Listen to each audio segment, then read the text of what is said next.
Ge, lah ndek tak jajal ya, Nduk. Aku yo opo lho karo. Hah? Sik. Piye lho? Iya iki ceritane njaluk cerita. Kowe njaluk ndek to? Wis to tak totone. Menengo. Iki lakon, gek iki lakon apa to, Lek? Iki kok capek piye? Lu kok kene? Aku kan nyapa? Lu kok kene kowe? Aku lho kene. Lah aku kirike kene.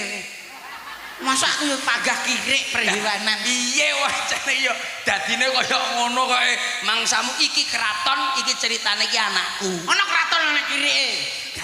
Iki ceritane anakku ape disunting karo wong liya. Ngono ceritane. Jane sing nyunting aku wae. Alah dapurmu kaya kloset nyunting. Dadi kirike wae kok dadi tumbale. Yo ditembak ndase nduk bisane anu. Udah. Yo bareng-bareng coba Ngomong apa? iki tak jajal iki mengkis